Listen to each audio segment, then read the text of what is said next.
ของเครื่องเสียงหรือว่าเจ้าของดนตรีเนาะเจ้าต่อไปในผู้ที่สี่จะเป็นเกียรติประกอบช่วงอันนี้นะเป็นสีโซ่พี่น้องละน้อยก็ไม่เคยเห็นใดครั้งก็เห็นครั้งแรกหน้าโมเมนต์ยอดครับหน้าดอกพี่น้องอันนี้ไอ้พวกพี่น้องพวกตะโกนคนทีมลูกหวยนะสั่งที่มาประกอบช่วงมากผมพี่น้องแฟนคลับนั่นคือสาวใหม่บาต้องหยับเธอเขาไก่ไก่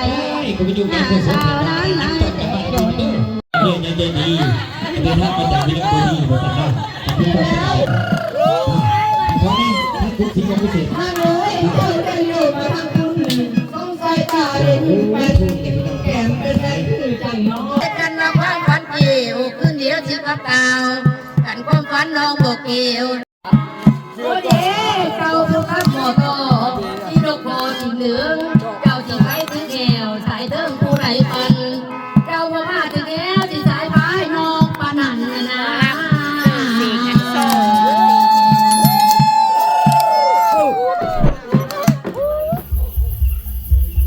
สบายดีพี่น้องสบายดีตอนค่ำเฮาอาบน้ำแล้วแล้วก็ลงมาวาดพี่น้องตอนนี้ก็ฮอดถึงทางนี้มาเด้อพี่น้องมางานบุญน้ำกันไปจะหอดวัดละน้อยจะพากเสียงเอาเด้อพี่น้องขอโทษขออภัยนะพี่น้องหลายๆเพราะว่ามีเสียงเพลงพี่น้องคลิปนี้นะแบบว่า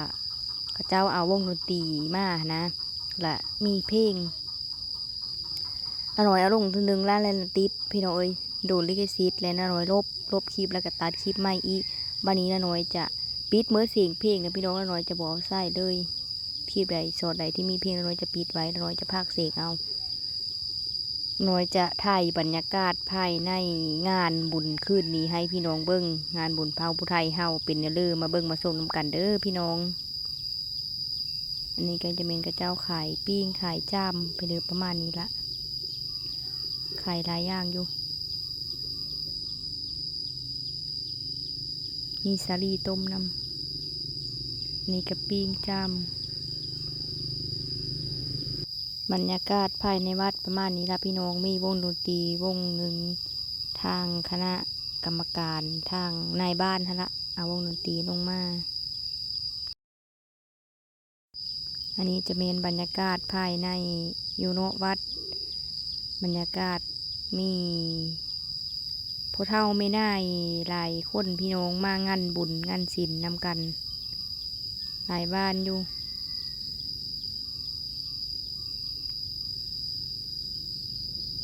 นี่ทางคณะกรรมการวัดพอออกไม่ออก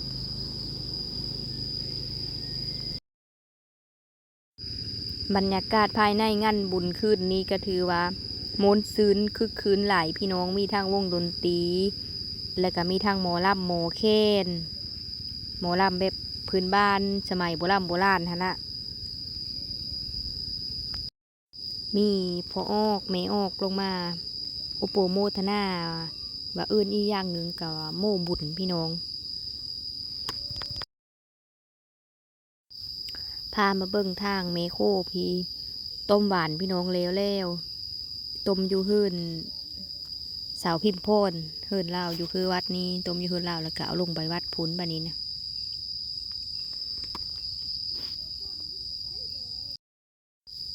ทีมงานเมโคเตรียมตักของหวานพี่น้องต้มหวานซาลี่ผ้าเข้าผ้าหวานเตรียมโย่คนที่กระเจ้ามาโม่บุญนั่นละเจ้ามาลายและตัวนี้ค่ะ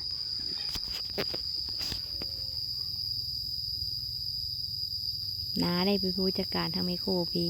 แต่เมื่อเว้นนี้พี่น้องเอ้ยนาเฮ็ดอยู่เฮ็ดกินหลายอย่างตัวนั้นเฮ็ดอาหารเมื่อเว้นนี้กันนะแล้วก็มีพี่น้องหลายคนมาซอยกันเอาบุญน้ำกันเนาะพี่น้องได้บุญได้กุศลน้ำกันทุกคนนี่เป็นไม่ออกสางพี่น้องสางยิบสางทักสางห้อยสางลอยมาไหลพี่เดือประมาณนี้ละเราเป็นสางยิบขันมาเบ่งปลาโลดไม่ออกบาดกุดแขนโคกแล้วก็ลงมางานบุญนี่เป็นพวงมาไล่พี่น้องพวงมาไล่เตรียมสี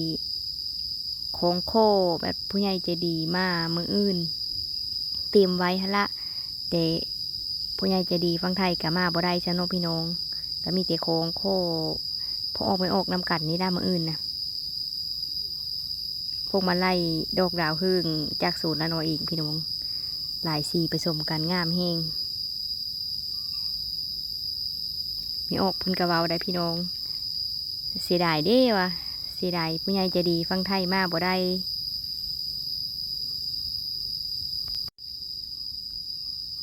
นี่ภาพบรรยากาศพอออกไม่ออกลงมาอุปโมทนาพี่น้องเอ้ยโมบุญโมนำคณะกรรมการวัดกับเจ้า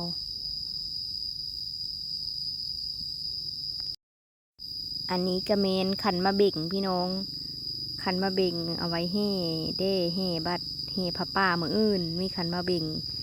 แล้วก็ผ้าขวัญนำขันมาเบ่งก็งามใส่ดอกไม้เรียบร้อยเหลืองอลามเลยพี่น้องนี่ตัวนี้เมนผ้าขวัญตีมมัดเขนให้ผู้ใหญ่ใจดีมืออื่นแบบทางคณะกรรมการวัดทางนายบ้านกะว้าวว่าผู้ใหญ่ใจดีสิกลับมืออื่นละหลังจากที่เฮ่พระป่าแล้วนะพี่น้องผู้ใหญ่ใจดีเพิ่นสิกลับไทยแล้วก็สิมีพิธีการมัดเขนสู้ขวัญไปดูประมาณนี้ละมีพิธีมัดเขน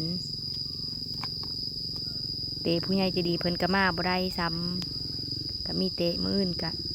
มัดเขนพอออกไม่ออกที่ลงมาวัดน้ำกันนี่ล่ะพี่น้องเอ้ยพอออกไม่ออกลงมางานบุญในคืนมื้อนี้ก็หลายท่านหลายคนแห้งพี่น้องนะเต็มเบิดเลยโมนแห้งโมนตัวนั้นหมอลำพี่น้องจากน้อยนี่ก็สิมีหมอลำทางนี้จะเป็นลำวงเป็นวงดนตรีแล้วก็มีทางคณะกรรมการบ้านนายบ้านกระโฟนลำวงสามัคคีกันพี่น้องพอออกไม่ออก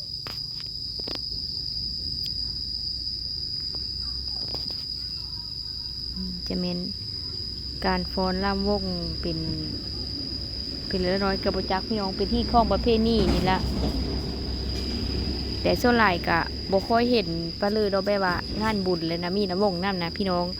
ส่วนหลายก็เห็นแบบว่างานโดงจะมีลำวงแบบนี้อันนี้กะละน้อยกับโบฮูคือกันเนาะพี่น้องเป็นพิธีเจ้า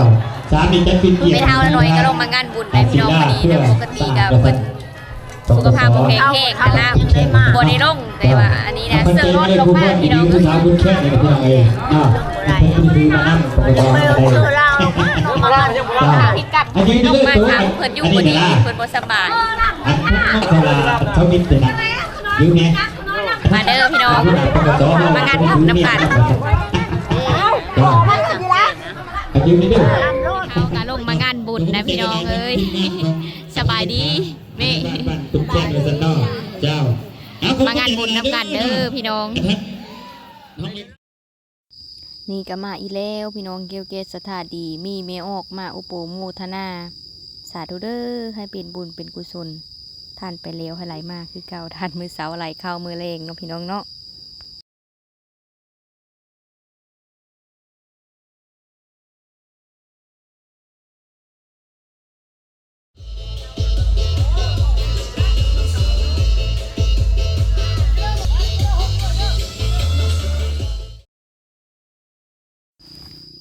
นี่แม่นล่ามวงสามัคคีหอบดึกพี่น้องเอ้ยมีหลายหอบอยู่ที่กระเจ้าฟอนละวงแต่ละน้อยกับบริไทยทุกหอบนี้กะมาไทยภาพบรรยากาศถ้าพี่น้องเบิ่งอีก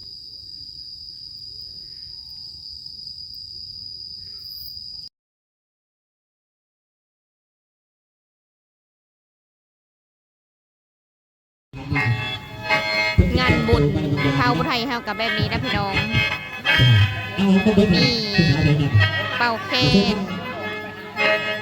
โดนตีกับเจ้ากะอยู่ในวัดผลตัวยืนกันไปมันไก่น้องมันบอกอะไรอยากตากันหนักแกงลูกหวยเบลอคุกกับสายเด้อประกอบตัวอันนี้นะเป็นสีโซ่พี่น้องละน้อยก็ไม่เคยเห็นได้ทางก็เห็นครั้งแรกหน้ามันย่อกับหน้าดอกอันที่เสียเทวสารวัตรแห่งก้อนงานก็เป็นสภาพนี่คือผมตัวจริงผมตัวโอ้ยคนจะยืนคุกอันนี้ตัวนี้กับคุกกับพี่น้องอันนี้กับคุกกับพี่น้องคุกกับคุก คนทีมลูกหวยนะสั่งที่มาประกอบตัวเราตัวที่ผมต้องขอบใจอยู่สั่งนะอันเป้าแค่นแล้วก็สีโซ่เข้ากันพี่น้องเลยแต่บ่มีคนล่ำเนาะปกติในสิมีหมอล่ำโชว์เล่าในนี้ เอาจะเชิญพี่เกียรติเชิญเนาะคุณเอาอยู่เป็นไหนสั่งคุณจะกระดิ่งกระดิ่งกระดิ่งแล้วพี่น้องเนาะได้ผู้สาวคนยังผู้บ้าบ้างนี่ผู้ขายไปเริ่มกุ้งพี่น้องไอ้ซอยเด้อทั้งทีมงานเด้อไม่เท่าโอ้ก็ไม่เท่ากงกะลงมางานบุญเอาท่านเอาท่านสายที่โตเป็นบดีก็พี่น้องไอ้ที่ยังไงเพื่อนเสียงหรือว่าเจ้าของดนตรีเนาะเจ้าต่อไปในผู้ที่4จะเป็นเกียรติให้ทั้งทางอันท่าเพลงรักษาประสบเสียงดีจะดับพึ่งเงินผมเข้าสักเนาะเจ้าท่านท่ายจะเป็นทั้งยี่บุญข้าวเนาะที่ได้บุญทันเอ้ยมาได้บ่ได้ขึ้นมาชูตัวเมียได้เจ้าเอาบ่มากระตังเราไปง่อยไม่ได้บ่ยอมซื้อหรอกอาจจะให้คนสนใจมากันเลยเนาะเราก็ได้ทั้งง่ายบุญทันอันนี้ดาวด้วยบุญทันที่แดงเนาะเจ้าของเครื่องกระสังใครเครื่องกระสังปัจจุบันบุญแค่กระสังในเฮียแดงนี่เรื่องก่อนก่อนบุญทันพ่อเป็นยังเยอะโอ้ยไฟก็ไม่ยังพ่อมาได้พี่น้องพ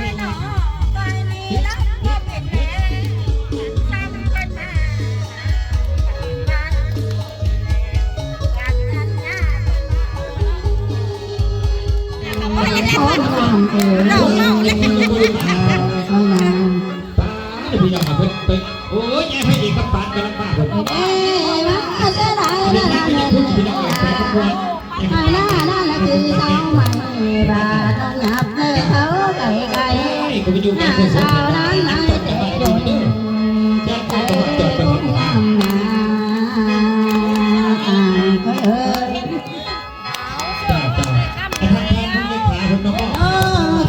ก็สูงนั่นละเดือนสารคอยสาวพังคอยเด้อโบมีครูรำผู้เดียวนั่นละเดือนลาลาไปนั่นนั่นก็โบมีสีใดเด้อคนนี้มา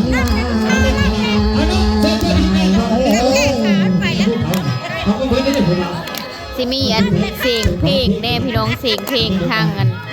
ลำวงกับเจ้าแน่แล้วก็เสียงล่ำแน่ปนกันไปน้ำเด้อเพราะว่าอยู่ใกล้กันทุกเริ่มมือหนึ่งปานแปลวนำพาไทยทำม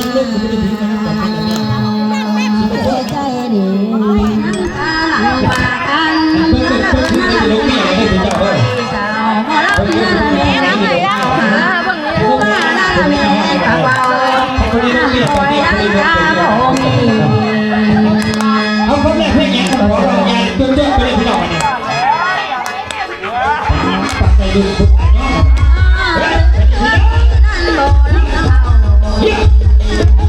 ราที่แค่แม่น้อยให้ยินพี่น้องเฮ้ย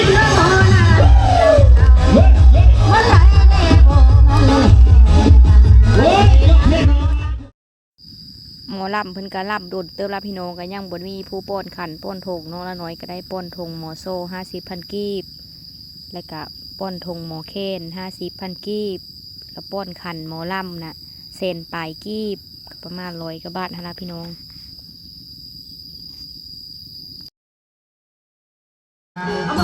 บ้านนาหันเตะเพื่อแห่ไม่บอกให้เด็กที่เอากัน12 โมง 43 นาที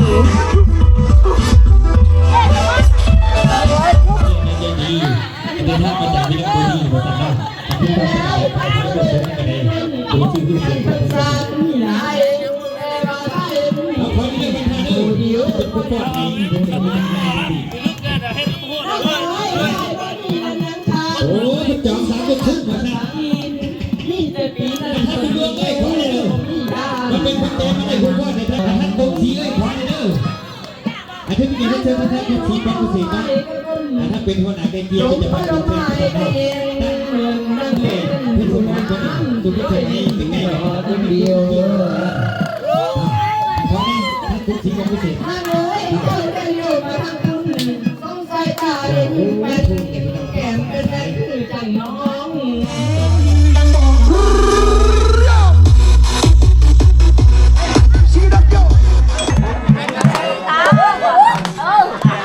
น้อยนะบ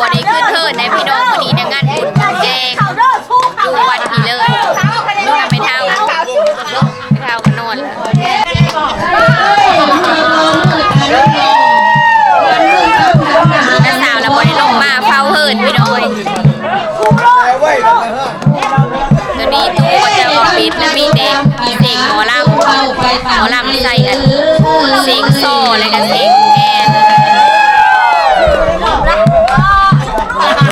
มวนนะพี่น้องกัน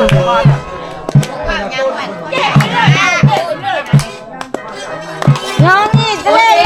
ไอ้ผู้มีเมียโดนขอนอนกลางจังหวะเลยบ่โอ้เด้เจ้าผู้ขับมอเตอร์ที่นกพอสีเหลืองเจ้าที่ไปถึงแอวสายเติมผู้ไหลปันเจ้าบ่มาถึงแอวที่สายพายนอกปานันนะ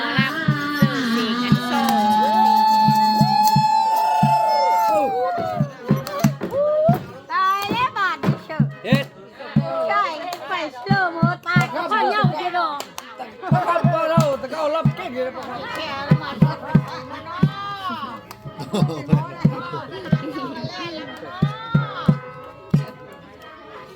เขาเน็ตเกี่ยวมาแล้ว โอ้เด้กันเอาจังจันน้องจีน่าเมื่อบ้านวันน้องทำบนน้องอยู่ผู้นี้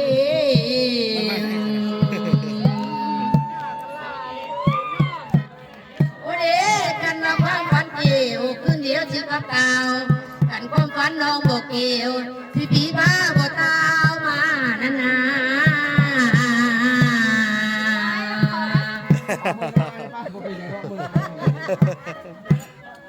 เอ๊ะมาไทยเฮาเอา โดยอยู่บ้านเฮามีแต่ล่ำมหาไส้เลยอยู่บ้านเฮา ขอบใจเด้อ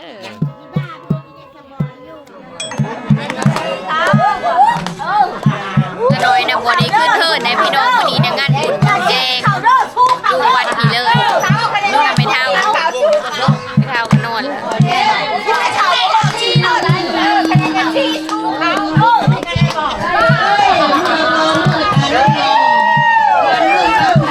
แล้วสาวแล้วบัวได้ลงมาเฝ้าเหินพี่น้อยตัวนี้ตู้ก็จะบอกปิดแล้วมีเด็กเสียงหมอลำใส่อันเสียงโซ่อะไรกันเสียงแอนมวนนะพี่น้องกัน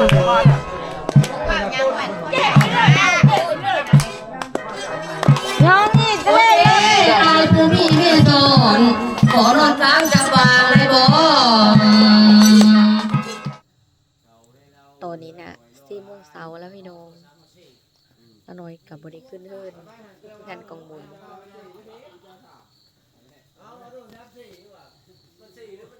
เก้าขนอนเท่าละน้อยนอน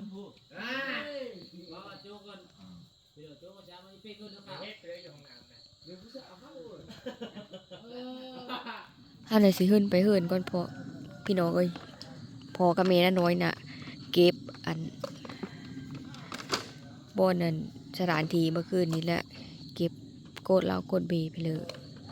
เว้นให้มันสะอาดเอาไปสิขึ้นอยู่เหินพวกกันนะสาวนึ่งข้าวนะพี่น้อย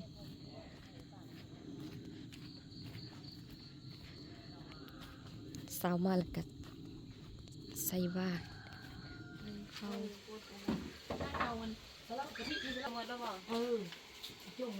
เขานาเขาสับพิมพ์พี่น้องมานึ่งข้าวสวยเฮ็ดกินผมอันนี้เป็นข้าวต้มตัดข้าวหวานพี่น้องถึงคือบาทคือพาเขาเต็มลงแล้วตอนนี้ก็เจงคักละ